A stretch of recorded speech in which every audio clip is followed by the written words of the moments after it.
Hi, this is Scott Wheeler. I'm back. This time I'm going to read to you a letter from North Dakota State University written on behalf of agriculture. Agriculture being either their largest or one of their largest sections of the university program. And of course, agriculture has been and still is a very important part of North Dakota culture, life, their economy, and rightly so. It's very important, as anybody with common sense would appreciate. Farmers feed us, and so they perform a very important service that maybe North Dakotans and the farmers in that state don't get enough recognition for, sadly, for whatever reason in other parts of the country. And seeing that Lawrence Welk was the son of North Dakota farmers, and I myself am the grandson of someone who grew up on a Midwestern Wisconsin farm, I love having this letter. They took the time to not, as I've said, I appreciate when people use the text that I provide them, but it's also very nice when it looks as though somebody really sets aside some time, maybe even significant time, to put it in their own words. And so I'm trying to be careful how I word this because I don't want to offend anybody, because I am grateful for however people feel comfortable showing their support. I don't want anybody to misunderstand that, but it is very nice that the letter I'm going to read. And let me show it to you first, as I usually do. You can see North Dakota State University. You can see the signature on the bottom. So there we are. And it's dated April 2nd, 2025. And it says, "To whom it may concern, I am writing on behalf of North Dakota State University, NDSU Agriculture, which includes NDSU's College of Agriculture, Food Systems, and Natural Resources, the North Dakota Agricultural Experiment Station, and NDSU Extension. As North Dakota's 1862 land-grant university, NDSU has a statewide mission of teaching, research, and outreach. Together, the units within NDSU Agriculture serve over 1,200 students, operate 7 research extension centers across the state, and maintain a local presence in each of the state's 53 counties through our county partnership model for delivering extension education. Collectively, we are the state's largest and most comprehensive agricultural program in the North Dakota university system. Our deep connection to North Dakota citizens gives us insight into the cultural values and traditions that shape our state. One such cultural treasure is Lawrence Welk, who received one of North Dakota's highest honors when he was inducted into the Rough Rider Hall of Fame in 1961. And then they provide a link to the governor, I guess it's the governor's office website, https. I'm not going to read it all out. I'll show it to you. I'm not going to read it all out.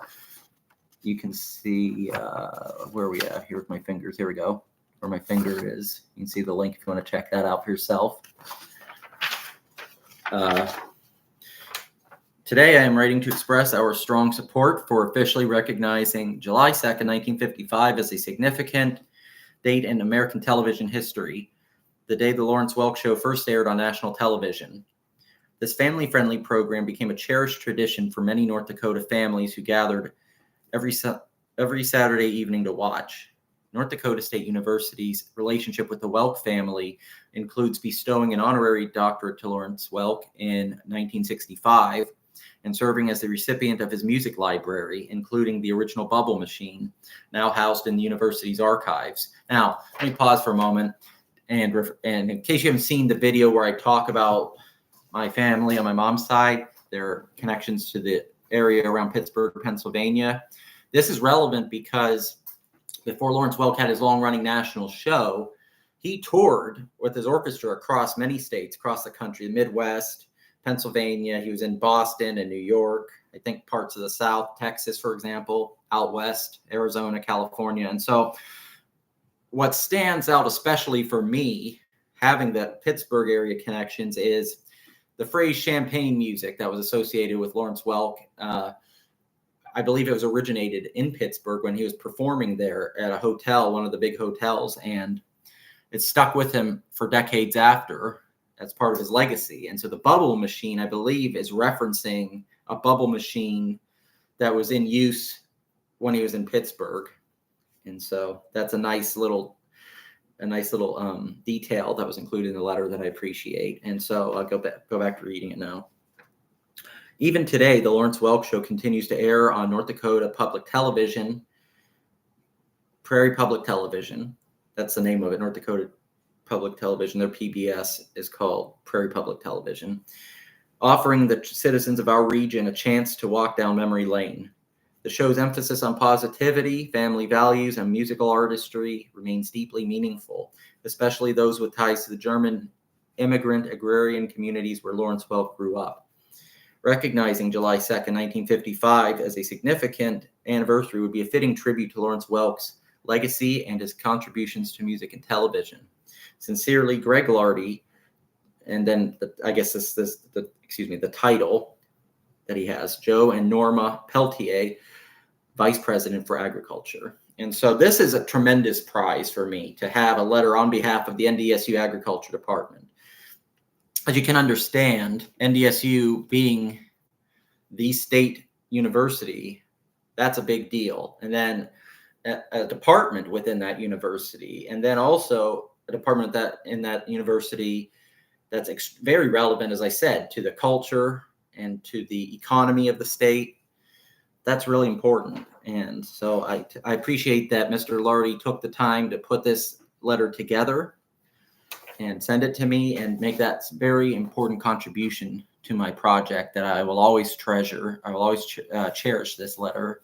And I'm happy when I'm able to share it with county commissioners and other people in the state. And if it can help me with farm organizations across the country, wherever this can help, I'm happy to share it. It's an honor. And so with that, put that back in here. As usual, I say thank you for watching. Take care. If you're not yet subscribed to this YouTube channel, Lawrence Welk Tributes, please click the subscribe button and share this channel. Tell people about it. If you like this video, please click the like button. If you feel comfortable, leave a comment on this or any of my other Lawrence Welk related videos. If you're 18 or older, tell me how old you are, where you're from, how you found the channel. If you have stories, memories, and if you feel comfortable, I also have an email for this, the 70th anniversary @gmail.com. And especially there, if there are people you think that I should reach out to, I mean, if it's something that's not private, in other words, if it's somebody that has like a public phone number, public email, or something like that, okay, obviously share that publicly. But if it's something that's a bit more sensitive, that somebody and they might be all right with you sharing it with me privately, then feel free to email your suggested people to reach out to if it's more sensitive contact information through the 70th anniversary @gmail.com. And I'd be very happy to consider it. I'm constantly open to new people and organizations in different parts of America to reach out to. I would like also to extend this into Canada, like especially in the prairie provinces like Saskatchewan, Alberta, Manitoba. I think Ontario, even though it's not in the prairies, could be another example of a good place to reach out to.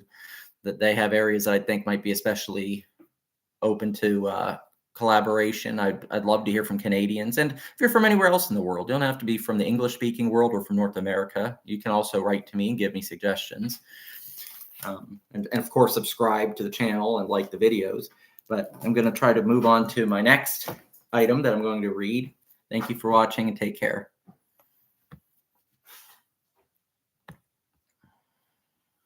You sound so friendly.